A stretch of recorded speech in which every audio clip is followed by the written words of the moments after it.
Bonjour les amis et bienvenue dans cette vidéo. Aujourd'hui je vous présente mon top 3 des meilleures chaussures pour la marche nordique.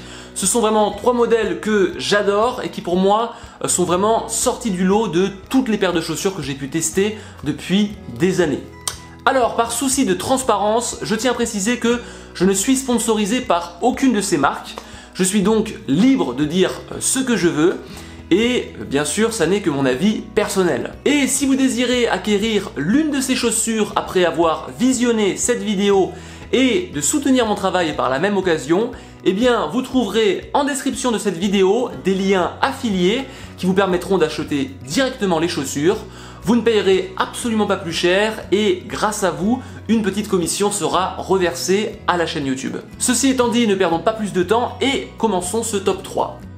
En numéro 1, mes chaussures du moment, les Salomon Speedcross 5. C'est donc la toute dernière version des Speedcross qui fait suite à la Speedcross 4 qui était déjà un best-seller et cette nouvelle version, cette Speedcross 5, est pour moi encore meilleure. Cette chaussure est souple, légère et très confortable. Il y a un excellent maintien du talon qui offre une très bonne stabilité. Et l'accroche au sol est exceptionnelle grâce à son crantage très prononcé. Dans les montées, vraiment c'est magique. Elle possède un système de lassage que je trouve très pratique. On retrouve ce système sur beaucoup de chaussures Salomon. On se sent vraiment en confiance dans ces chaussures et elles deviennent vite une seconde peau. Alors elles sont disponibles avec ou sans Gore-Tex. Personnellement, j'ai choisi de les prendre sans Gore-Tex et je vous expliquerai en fin de vidéo pourquoi et dans quel cas je vous conseille ou ne vous conseille pas de les choisir avec Gore-Tex. Donc pour finir, je dirais que cette chaussure offre dynamisme, confort et légèreté. Elle vous accompagnera partout, en forêt, en montagne, à la plage et elles sont vraiment idéales si vous aimez marcher vite et également si vous êtes un compétiteur de marche nordique. Donc vraiment, les Salomon Speedcross 5, c'est du haut de gamme et moi je suis un grand fan. Deuxième option, les Merrell Moab 2. Alors les Merrell ne sont pas des chaussures de trail mais des chaussures de randonnée taille basse. Et c'est l'une des chaussures de randonnée les plus populaires au monde. Et ça n'est pas pour rien. Les Merrell font partie des rares chaussures de rando à taille basse qui arrivent à concilier le confort, la protection et l'adhérence. Ces chaussures sont idéales pour les marcheurs nordiques qui cherchent la protection plutôt que la performance. Leur semelle est légèrement plus rigide que pour une chaussure de trail, ce qui est un plus si vous souffrez d'une pathologie de l'avant-pied. Personnellement, j'ai une blessure de longue date à l'orteil et elles m'ont été bien utiles dans les périodes où je souffrais du pied. Et un autre avantage qu'elles ont, si vous êtes un randonneur occasionnel, c'est que vous pourrez les utiliser aussi bien pour vos marches nordiques que pour vos randonnées. Et vous serez toujours bien protégé. Et enfin, la troisième chaussure absolument superbe pour la marche nordique, c'est la Sportiva Ultra Raptor, que certains passionnés doivent déjà connaître, une incontournable. Et pour la petite histoire, la Sportiva, c'est une marque italienne très réputée pour ses chaussures de haute montagne, d'escalade, mais aussi de trail. Et la Sportiva Ultra Raptor, c'est un véritable 4x4 ultra résistant. Ce modèle est un peu plus lourd que la Salomon Speedcross, mais c'est normal car ces chaussures sont très robustes, très solides et extrêmement durables. Je peux vous dire que j'ai testé un grand nombre de modèles et vraiment celles-ci sont particulièrement résistantes. Elles sont conçues pour les longues sorties tout terrain.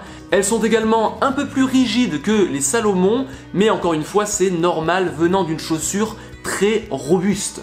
Elle ne sera pas forcément adaptée aux compétitions, là où la Salomon plus légère et dynamique conviendra mieux, mais en revanche, si vous cherchez une chaussure ultra résistante tout terrain pour enchaîner les kilomètres, alors cette chaussure Ultra Raptor sera parfaite pour vous. Voilà donc pour cette troisième chaussure. Donc pour résumer, si vous cherchez une chaussure souple, légère, dynamique et ultra confortable avec laquelle vous pourrez marcher vite, foncez sur les Salomon Speedcross 5. Si vous cherchez davantage des chaussures ultra résistantes, des véritables 4x4 avec lesquelles vous allez parcourir de longue distance dans la jungle et enchaîner les kilomètres, optez pour les Sportiva Ultra Raptor. Et enfin, si vous cherchez davantage la protection plutôt que la performance et que vous voulez une paire de chaussures que vous pourrez à la fois utiliser pour vos randonnées ainsi que pour vos marches nordiques, vous pouvez opter pour les chaussures de randonnée taille basse Merrell Moad 2. Donc pour terminer, quelques conseils sur le Gore-Tex, car vous verrez que vous avez le choix sur les Salomon et les Sportiva de les choisir avec ou sans Gore-Tex. Et voici mes petits conseils concernant le Gore-Tex. Donc si vous ne comptez avoir qu'une seule paire de marche nordique, je vous conseille de partir sur une paire de chaussures sans Gore-Tex, car le Gore-Tex, bien qu'il soit censé être imperméable et respirant, eh bien il n'est pas si respirant que ça, et par temps chaud, particulièrement en été, vous risquez vraiment de transpirer dans vos chaussures, l'aération n'est pas maximale. Donc je vous conseillerais plutôt de faire comme moi, de prendre votre paire de chaussures sans Gore-Tex, mais d'utiliser par temps pluvieux des chaussettes waterproof qui vous permettront donc de garder vos pieds au sec. En revanche, si vous décidez de prendre deux paires de chaussures de marche nordique, à ce moment-là, je vous conseille d'en prendre une des deux en Gore-Tex. Elles seront particulièrement utiles par temps de pluie ou encore mieux dans la neige où elles sont extrêmement efficaces. Petit avertissement sur les chaussures Gore-Tex, faites attention à ce que de l'eau ne pénètre pas dans vos chaussures durant la marche, car une fois que l'eau s'est faufilée dans des chaussures Gore-Tex, eh bien elle ne va pas s'évacuer. Et ça c'est un petit problème de la chaussure Gore-Tex, ça n'est pas facile à faire sécher. Mais je vous ferai bientôt une vidéo sur l'entretien de ces chaussures de marche nordique, comment les sécher, comment les entretenir, comment éviter les odeurs. Donc pour pas louper cette prochaine vidéo, pensez bien à vous abonner à cette chaîne YouTube et par la même occasion, n'hésitez pas à mettre un petit j'aime si cette vidéo vous plaît. Donc voilà pour mon top 3 des meilleures chaussures pour la marche nordique. Si vous voulez acquérir l'une de ces paires de chaussures, eh bien vous pouvez cliquer sur le lien correspondant dans la description. Encore une fois, c'est un lien affilié, vous ne payerez absolument pas plus cher, mais c'est un bon moyen de soutenir la chaîne YouTube. Un dernier petit conseil, surtout si vous commandez par internet, pensez à toujours choisir vos chaussures avec une pointure au-dessus de vos chaussures de ville, les chaussures que vous portez habituellement, car durant l'effort, les pieds ont tendance à gonfler légèrement. C'est pour ça que l'on prend toujours ces chaussures de sport, une demi-pointure, voire une pointure au-dessus. J'espère que cette vidéo vous a permis de trouver la paire de chaussures qui serait la mieux adaptée pour vous. Et sur ce, je vous remercie d'être allé jusqu'au bout de cette vidéo et je vous dis à bientôt.